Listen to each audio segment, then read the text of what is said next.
मी राजकीय वर्तुळातून शिवसेनेचा आज 59वा वर्धापन दिन। या निमित्त उद्धव ठाकरेंची शिवसेना आणि शिंदेंची शिवसेना यांचे 2 मेळावे झाले। षण्मुखानंद सभागृहामध्ये झालेल्या मेळाव्यात बोलताना उद्धव ठाकरेंनी एकनाथ शिंदेंच्या शिवसेनेसह भाजपवर जोरदार पलटवार केला। तर या वरळीच्या डोममध्ये झालेल्या मेळाव्यामध्ये बोलताना एकनाथ शिंदेंनी उद्धव ठाकरेंवर जोरदार पलटवार केला।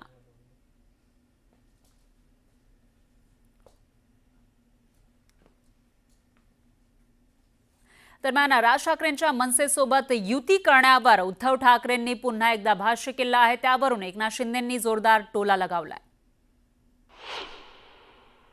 आहेत आता बातम्या सगळीकडे चालू आहेत, काय होणार, कसलं नाही होणार का, होणार की नाही होणार कळेल ना। जे यांच्या मनात आहे आणि राज्याच्या मनात आहे तेच मी करेन।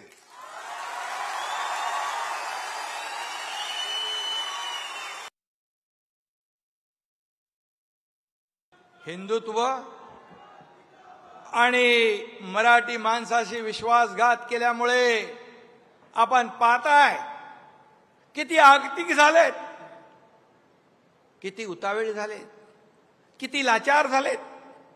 युती करता का माझ्याशी, युती करता का माझ्याशी। माणसाचे दिवस, माणसाची परिस्थिती कधी बदलेल हे सांगू शकत नाही, परंतु जेव्हा सत्तेमध्ये असतो आपण त्यावेळेस सगळ्याला कसपटा समान समजणारे आज त्यांची काय अवस्था झाली आहे। तर उद्धव ठाकरे आणि एकनाथ शिंदेंनी एकमेकांच्या मेळाव्यावर सडकून टीका केली। पैसे फेकून जमवलेली माणसं नाहीयेत, विचार अंगामध्ये भिनवून कट्टर हिंदुत्वनिष्ठ महाराष्ट्र धर्म पाळणारे शिवसैनिक आहेत। ठीक आहे, आजच्या सुद्धा आपल्या वर्धापन दिनावरती भाजपची काही पाळलेली बेडकं ही डराडोरा करतील। आज दुसराही कुठेतरी एक मेळावा सुरू आहे, पण मी तुम्हाला सांगतो इथं हा मेळावा बाळासाहेबांच्या विचारांचा आहे आणि दुसरा सत्तेसाठी झालेल्या लाचारांचा आहे। हा फरक आहे, हा फरक आहे।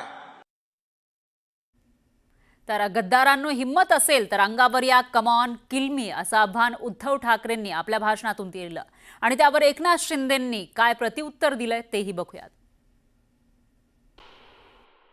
तसं आम्ही या गद्दारांच्या समोर उभा आहे आणि सांगतोय त्यांना आम्ही कम ऑन किल मी। असेल हिम्मत तर या अंगावर, फक्त अंगावर येणार असाल तर एक गोष्ट नक्की करा। अमिताभ बच्चनचा तो पिक्चर होता ना, अँब्युलन्स घेऊन यायचा, तसा अंगावर माझ्या येणार असेल तर अँब्युलन्स घेऊन यायची, कारण येताना सरळ याल, जाताना आडवे होऊन जाल। भाषणात म्हणाले मेळाव्यामध्ये come on kill me, come on kill me. English picture बघून आले असतं वाटतं, पण मला एकच सांगायचं आहे, मरे हुए को क्या मारना है। अरे महाराष्ट्रातल्या जनतेने विधानसभात तुमचा मुर्दा पाडलेलाच आहे। अँब्युलन्स घेऊन या, अँब्युलन्स मधून परत जाल, म्हणजे तुम्हाला आम्ही फटके देऊ, तुम्ही परत जाल, पण नुसताच करून शोर मनगटात येत नाही जोर, हे लक्षात ठेवा।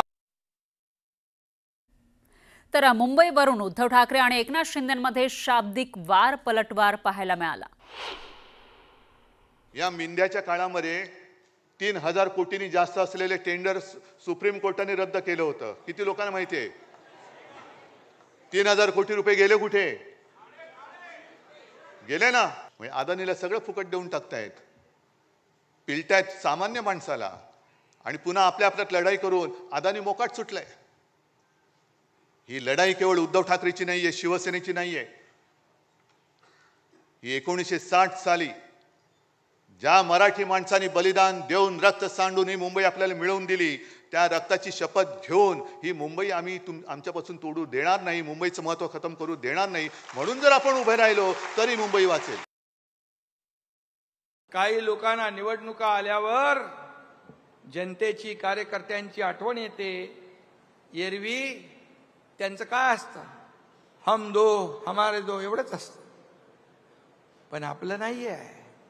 आपलं अख्खा महाराष्ट्र आपला आहे. महाराष्ट्रातली जनता आपली आहे.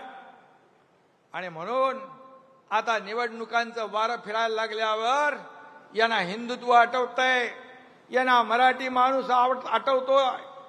परंतु ज्याने विश्वासघात केला, ज्याने लाचारी केली, ज्याने मतदारांची बेईमानी केली, ते मतदार तुम्हाला या निवडणुकीत सुद्धा वाऱ्यालाही फिरकू देणार नाहीत.